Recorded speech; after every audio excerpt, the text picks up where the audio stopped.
Howdy, friend. Spitz here, and this is Feed Bandit, the Texas First Outdoors podcast.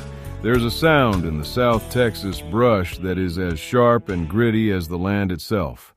It is the sound of a clack as two tusks hit together and a series of short, aggressive grunts come in from a thicket of prickly pear.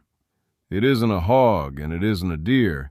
It is the collared peccary, better known to us as the javelina. A true Texas original, the javelina is a creature of the desert and the scrub, a tough-as-nails survivor that represents the rugged spirit of the Southwest. Today, we are diving into the world of the musk hog, breaking down the technicals of the spot and stalk, the science of their social structure, and the philosophy of why the javelina is a vital part of our Texas outdoor identity. Pull up a chair. We have a lot of ground to cover. The javelina is often misunderstood. They aren't related to pigs, they are peccaries, and they have been in Texas long before the first explorers arrived. They are social, living in tight-knit family groups called squadrons. They have poor eyesight but an incredible sense of smell and a set of tusks that can do some serious damage if they feel cornered. Hunting them is a classic Texas experience that requires stealth and a respect for the thorny country they call home. Technical tip number 1, the scent-first approach. Because javelina can't see worth a lick, their nose is their primary defense. They also have a large scent gland on their back that they use to mark each other and their territory. That musky smell is often the first sign that javelina are nearby. Technical tip: always hunt with the wind in your face. You can often get incredibly close to a squadron if you keep the wind right and move quietly through the brush. If the wind shifts, they will be gone before you ever see a shadow. Technical tip number 2, glassing and the prickly pear buffet. Javelina love prickly pear cactus. It is their main source of food and water. Look for chewed pads and freshly dug dirt. Technical tip: find a high point and glass the cactus flats during the early morning and late evening. They are gray-black and blend in perfectly with the shadows of the brush. Look for movement, the wobble of a prickly pear pad or the flick of a tail. They move in groups, so if you see one, there are likely 10 more nearby. Technical tip number 3, shot placement and gear. Javelina aren't huge. A big one might hit 50 or 60 pounds, but they are compact and tough.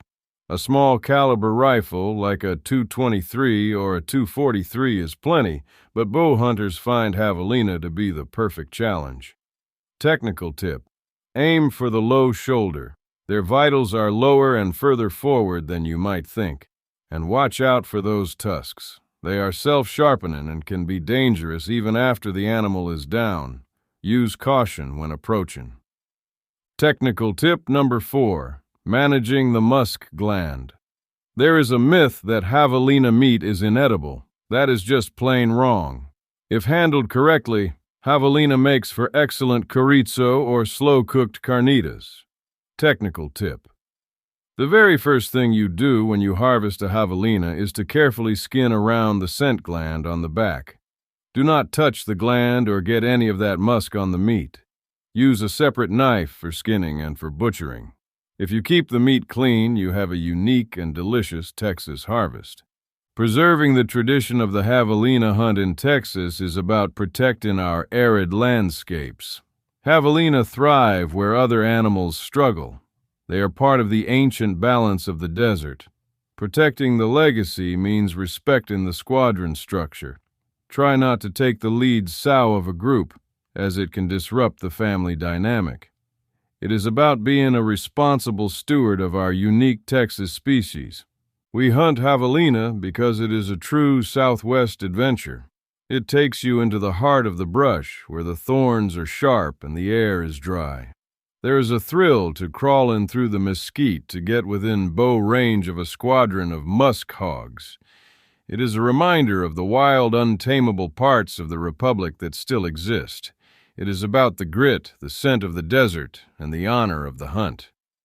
So what do you think of that? Are we right on target, or did we totally miss the boat on that one? Email us at howdy@feedbandit.com and let us know either way. And don't forget to check us out at feedbandit.com and grab some gear to show off your Texas First Outdoors pride. Preserve the tradition, protect the legacy, and remember, always support your local feed store. If you're there for them, they'll be there for you when you need them the most out in the field. Stand tall, fellow Texian. We'll talk soon.